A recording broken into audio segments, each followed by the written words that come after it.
Video like जरूर कर लीजिए और ऐसे वीडियो लगातार फ्री में पाने के लिए चैनल को तुरंत सब्सक्राइब कर लीजिए और बेल आइकन को जरूर टैप कर लीजिए ताकि आगे भी सारे वीडियो आपको मिलते रहे। यूट्यूब में फॉलो करते हैं तो प्लीज ये वाला फ्री टेलीग्राम चैनल जरूर ज्वाइन कर लीजिएगा। सारे नोटिफिकेशन सारे अपडेट यहीं पे आते हैं, ध्यान रखिए।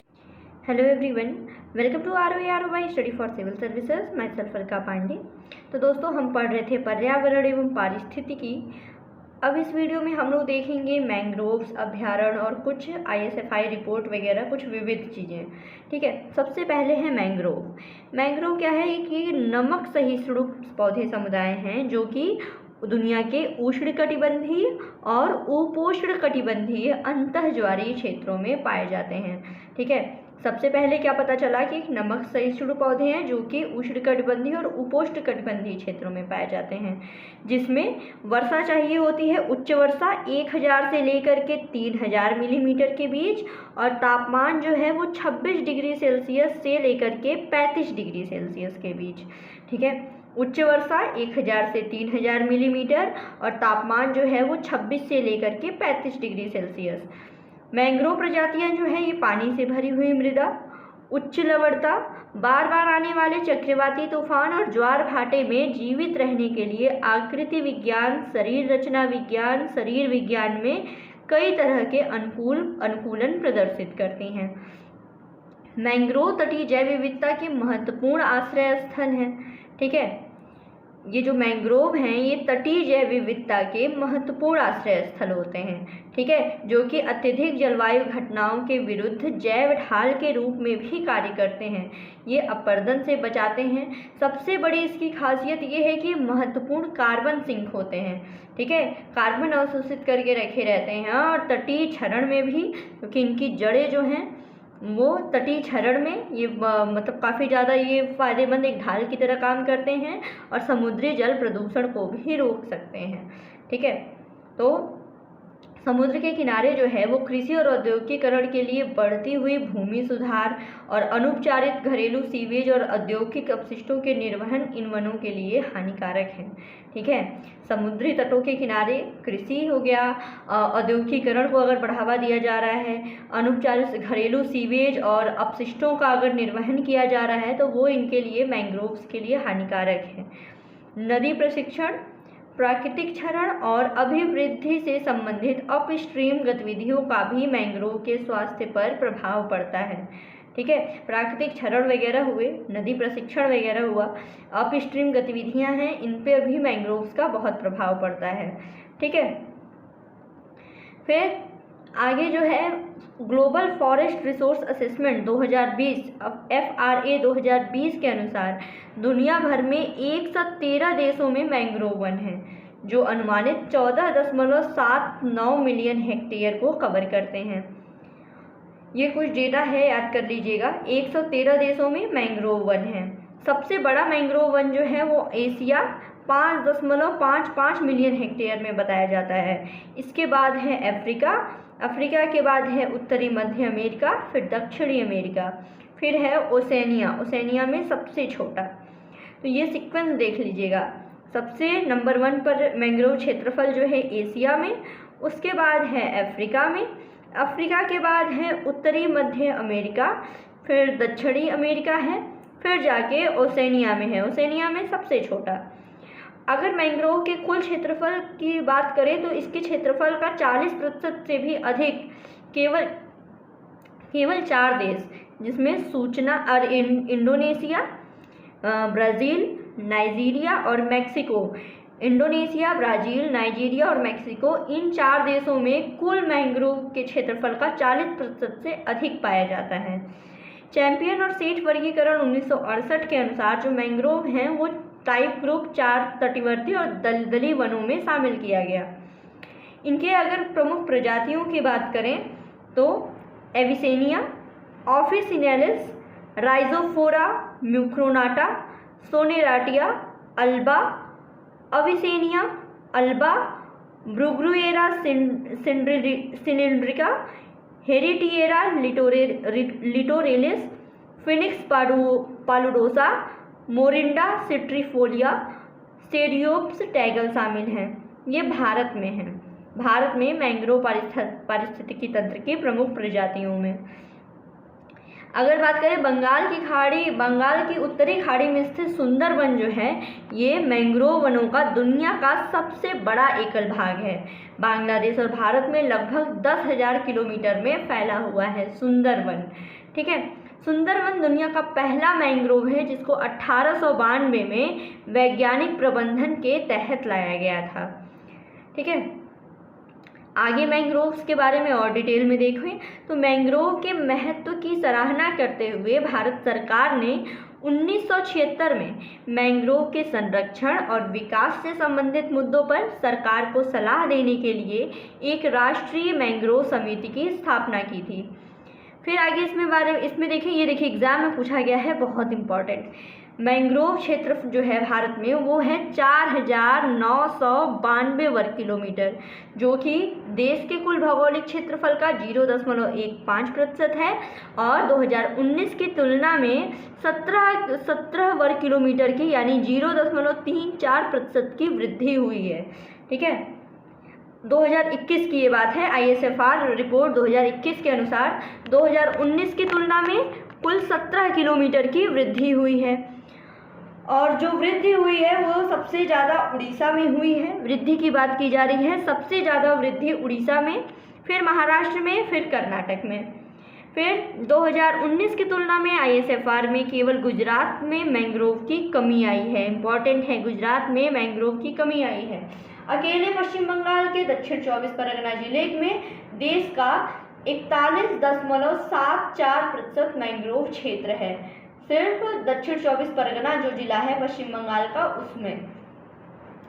फिर है भारत के 9 राज्यों 3 केंद्र शासित प्रदेशों में मैंग्रोव मौजूद है, जिसका सीक्वेंस ज़्यादा से कम की ओर अगर बात करें तो ऑब्वियस है सबसे ज़्यादा होगा पश्चिम बंगाल में। फिर आता है गुजरात। याद रखिएगा एक फैक्ट की जो रिपोर्ट आई है ISFR 2021 की, इसमें ISFR 2019 के हिसाब से उस तुलना में गुजरात ही एकमात्र ऐसा स्टेट है जहां पे कमी आई है मैंग्रोव के क्षेत्रफल में। पश्चिम बंगाल के बाद गुजरात देख लिया, फिर अंडमान निकोबार, आंध्र प्रदेश, महाराष्ट्र, उड़ीसा, तमिलनाडु, गोवा, कर्नाटक, केरल, दादर नगर दमन दीव, पुदुचेरी। ठीक है, ये तो हो गया कंप्लीट मैंग्रोव के बारे में। मैंग्रोव के बारे में देख लिया क्या होते हैं, किससे उनको नुकसान पहुंचता है, मैंग्रोव्स का फ़ायदा क्या है, साथ ही साथ ये सुंदरबन के बारे में भी देख लिया। भारत में देख लिया कि हाँ 1976 में देश में मैंग्रोव संरक्षण विकास के मुद्दों पर सरकार ने एक राष्ट्रीय मैंग्रोव समिति की स्थापना कर दी है। मैंग्रोव क्षेत्रफल जो है भारत में 4,992 वर्ग किलोमीटर है, जो कि देश के कंप्लीट क्षेत्रफल का 0.15% है। 2019 की तुलना में 2021 की रिपोर्ट के अनुसार 17 वर्ग किलोमीटर की वृद्धि हुई है, जो कि 0.34% है। अगर वृद्धि की बात करें तो सबसे ज़्यादा वृद्धि उड़ीसा में हुई है 8 वर्ग किलोमीटर की, फिर महाराष्ट्र, देन कर्नाटक। गुजरात में मैंग्रोव के क्षेत्रफल में कमी आई है। अकेले पश्चिम बंगाल का दक्षिण 24 परगना जिला है जो कि पूरे देश के 41.74 मैंग्रोव क्षेत्र के लिए रिस्पॉन्सिबल है। सबसे ज़्यादा जो है मैंग्रोव जो है पश्चिम बंगाल, उसके बाद गुजरात, अंडमान निकोबार, आंध्र प्रदेश, महाराष्ट्र, उड़ीसा, इन सब में पाए जाते हैं। तो ये हो गया कंप्लीट अपना मैंग्रोव। अगला जो है वो है भारत के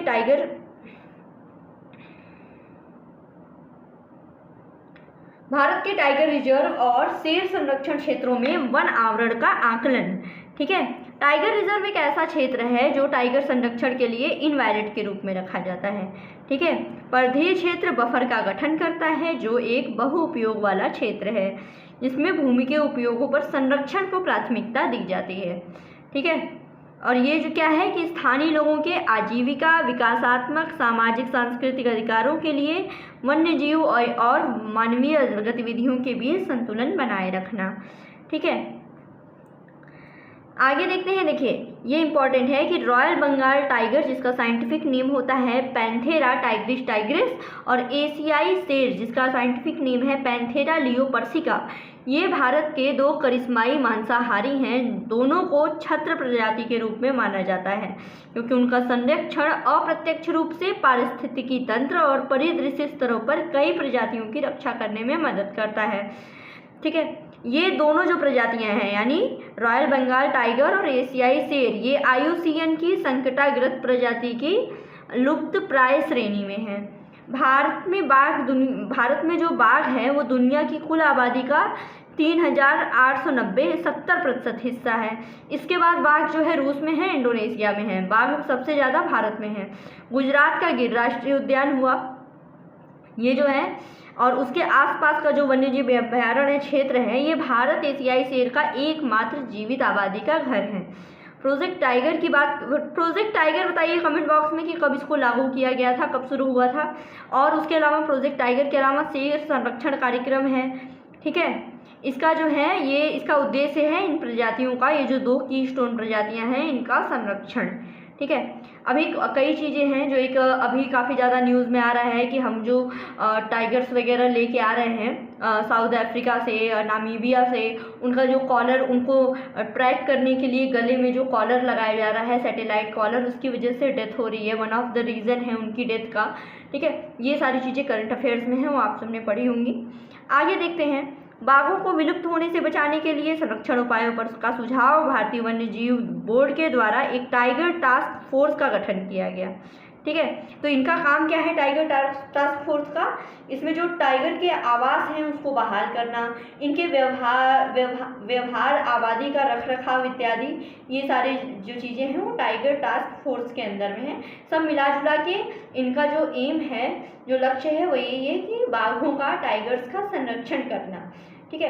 तो ये देखिए यहाँ पर दिया गया है कि 1 अप्रैल 1973 को प्रोजेक्ट टाइगर शुरू किया गया था और वन्य जीव संरक्षण अधिनियम 1972 2006 संशोधन ये बाघों के स्वस्थानीय संरक्षण के लिए एक क्षेत्र को टाइगर रिजर्व के रूप में घोषित करने का प्रावधान करता है, ठीक है। टाइगर रिजर्व वगैरह घोषित करना बाघों के लिए इसका प्रावधान दिया गया है वन्य जीव संरक्षण अधिनियम 1972 में, ठीक है। फिर भारत जो है वो WWF के TX2 समझौते का एक सहयोगी है, ठीक है, जो कि 2022 तक 13 टाइगर रेंज जो देश हैं, यानी भारत है, नेपाल है, टाइगर रेंज में 13 देश आते हैं, भारत, नेपाल, भूटान, बांग्लादेश, म्यांमार, रूस, चीन, मलेशिया, थाईलैंड, कंबोडिया, लाओपीडियार, वियतनाम और इंडोनेशिया। इसमें टाइगर TX2 का मतलब क्या है कि टाइगर की जो भी जनसंख्या है, जो भी संख्या है, उनको दोगुना करना, ठीक है। आगे और चीज़ें देखते हैं इनके बारे में। 2021-22 के दौरान अगर बात की जाए तो बाघ कॉरिडोरों में, वनावरण में 37.15 वर्ग किलोमीटर की वृद्धि हुई है। बाघ अभयारण्यों में 22.6 वर्ग किलोमीटर यानी 0.04 वर्ग किलोमीटर की कमी हुई है, ठीक है। ये जो है अगर टाइगर रिजर्व की बात करें तो ये देश के भौगोलिक क्षेत्र के 2.27% क्षेत्र में फैला हुआ है, ठीक है। टाइगर रिजर्व में जो वन क्षेत्र है वो देश के कुल वन क्षेत्र का 7.80% है और टाइगर रिजर्व के कुल क्षेत्रफल का 74.51% है, ठीक है। टाइगर रिजर्व की अगर बात करें तो इसके 2011 से 21 के दौरान में 0.04 वनावरण में कमी आई है, ठीक है। ये सारी चीज़ें हैं, इसमें कुछ गिरावटें, ज़्यादा इतना इम्पोर्टेंट है नहीं है, लेकिन फिर देख लीजिए। बस इतना जानिए कि 2011 से लेकर के 21 इस दशक में 0.04% की कमी आई है और 2011 से 21 के दौरान ही बाघ कॉरिडोरों के वनावरण में 0.32% यानी 37.15 वर्ग किलोमीटर की वृद्धि हुई है और बाघ अभयारण्यों के वनावरण में 22.6 वर्ग किलोमीटर की कमी हुई है, ठीक। बाघ अभयारण्य की अगर संख्या की बात करें तो मध्य प्रदेश और महाराष्ट्र में सबसे बड़ा टाइगर रिजर्व कौन सा है? ये आंध्र प्रदेश का नागार्जुन सागर श्रीशैलम, ठीक है। आंध्र प्रदेश का सबसे बड़ा टाइगर रिजर्व आंध्र प्रदेश का नागार्जुन सागर है। उसके बाद असम का मानस है, छत्तीसगढ़ का इंद्रावती है और सबसे छोटा टाइगर रिजर्व जो है वो असम में ओरंग है, ठीक है। बाघों की संख्या की अगर बात करें तो सबसे ज़्यादा पाए जाते हैं कॉर्बेट में, फिर नागरहोल, फिर बांदीपुर। फिर अगर 100 वर्ग किलोमीटर में बाघों के घनत्व की बात करें तो घनत्व के मामले में भी कॉर्बेट टाइगर रिजर्व सबसे ज़्यादा है, उसके बाद है काजीरंगा, ठीक है, तो समझ में आया। सबसे बड़ा है आंध्र प्रदेश का नागार्जुन सागर श्रीशैलम। बाघों की संख्या की अगर बात करें तो उसमें कार्बेट नंबर 1 है, नंबर 2 पर नागरहोल है। और वहीं अगर प्रति 100 वर्ग किलोमीटर में बाघों के घनत्व की बात करें तो नंबर 1 पर कॉर्बेट है, लेकिन नंबर 2 पर काजीरंगा है। ठीक है, फिर बाघ अभ्यारण्य क्षेत्र के प्रतिशत के रूप में वनावरण के मामले में 5 शीर्ष हैं। सबसे पहला है अरुणाचल में पक्के। अगर बाघ अभ्यारण्य क्षेत्र के वनावरण की बात करें प्रतिशत वाइज तो अरुणाचल प्रदेश का पक्के है, जहाँ पे बाघ अभ्यारण्य में सबसे ज़्यादा प्रतिशत वनावरण पाया जाता है। फिर है सिमलीपाल जो है वो अति सघन वन के तहत सबसे अधिक क्षेत्रफल 1205.52 वर्ग किलोमीटर है, जो कि इसके क्षेत्रफल का 47.04 है। ठीक है, आगे देखें तो अब खुले वन की अगर बात करें तो ये अमराबाद टाइगर रिजर्व में सबसे ज़्यादा है। खैर आप इसको एक बार देख लीजिएगा, ज़्यादा चीज़ें। सबसे बड़ा टाइगर रिजर्व कौन सा है, बाघों की संख्या सबसे ज़्यादा कहाँ है, बाघों का घनत्व तो सबसे ज़्यादा कहाँ है, टाइगर और ये वनावरण में कितनी प्रतिशत की कमी आई है वो इम्पॉर्टेंट है, और सबसे ज़्यादा जो है ये किस अभ्यारण्य में अति सघन वन जो है सबसे अधिक पाए जाते हैं। आगे देखते हैं बक्सा 238.80 वर्ग किलोमीटर। उसके बाद अनामलाई 120, इंद्रावती 64। इसके बाद वनावरण में महत्वपूर्ण वृद्धि दिखाने वाले अभ्यारण्य हैं। ठीक है, ये कुछ अभ्यारण्य हैं जैसे बक्सा, अनामलाई और इंद्रावती, ये वनावरण में महत्वपूर्ण वृद्धि दिखाने वाले बाघ अभ्यारण्य हैं। ठीक है, और सबसे ज़्यादा हानि किस अभ्यारण्य में हुई है, कवल। ठीक है, उसके बाद भद्रा और सुंदरवन, जहाँ पे वनावरण में हानि हुई है, और वनावरण में वृद्धि बक्सा, अनामलाई, इंद्रावती, हानि क्या है, कवल है, भद्रा है और सुंदरवन है। ठीक है, आगे और देखते हैं इसके बारे में।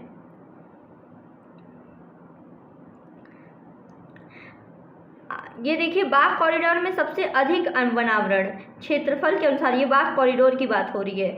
ये कान्हा से लेके Navegaon, Nagzira, Tadoba, Indravati tiger reserve corridor, जो कि मध्य प्रदेश से छत्तीसगढ़ से होते हुए महाराष्ट्र से गुजरता है।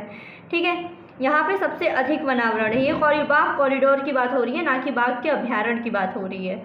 ठीक है, और 5821 आर्द्रभूमि टाइगर रिजर्व के कुल क्षेत्रफल 7.20 ये कवर करती है। सुंदरवन जो है ये आर्द्रभूमि के तहत सबसे अधिक क्षेत्र है यहाँ पे, जो इसके कुल क्षेत्रफल का 96.76% है। ठीक है, और कान्हा टाइगर रिजर्व में सबसे अधिक आर्द्रभूमि 461 आर्द्रभूमि है। अब एशियाई शेर जो है पैंथेरा लियो पर्सिका, इसकी बात करें तो ये लुप्तप्राय प्रजाति के रूप में IUCN में है। साथ ही साथ गुजरात का गिर वन, जो कि गुजरात का जूनागढ़ इंडोमलय क्षेत्र का काठियावाड़ गिर हिस्सा शुष्क पर्णपाती वन है। ये जो गिर वन है ये भारत में शेर का एकमात्र प्राकृतिक आवास है। 2011 से 21 की अगर बात करें तो गिर जो राष्ट्रीय पार्क है वन्यजीव अभ्यारण्य में वनावरण में कमी आई है, जो कि है 2.52% की, 33 वर्ग किलोमीटर की। ठीक है, नवीनतम शेर गणना की अगर बात करें, नवीनतम शेर गणना तो ये 2020 की है। शेर में देश में 674 शेरों की उपस्थिति को रिपोर्ट करती है। गिर राष्ट्रीय उद्यान वन्यजीव अभ्यारण्य में 2518 हेक्टेयर के 31 आर्द्रभूमि है, जिनका कुल क्षेत्रफल 1.66 है। तो ये कुछ हमने डिटेल देख ली। ठीक है, ये हमने कुछ इस वीडियो में देख लिया, मैंग्रोव के बारे में पढ़ लिया हमने, अभ्यारण्यों में और बाघ कॉरिडोर में, बाघ अभ्यारण्यों में, इन सब में हम वनावरण वनाच्छादन देख लिया, कहाँ पे वृद्धि हुई है, कहाँ पे गिरावट आई है, कितने प्रतिशत की आई है, ये सारी चीज़ें। तो इस वीडियो में इतना ही, आगे देखेंगे अगले वीडियो में। Thank you so much.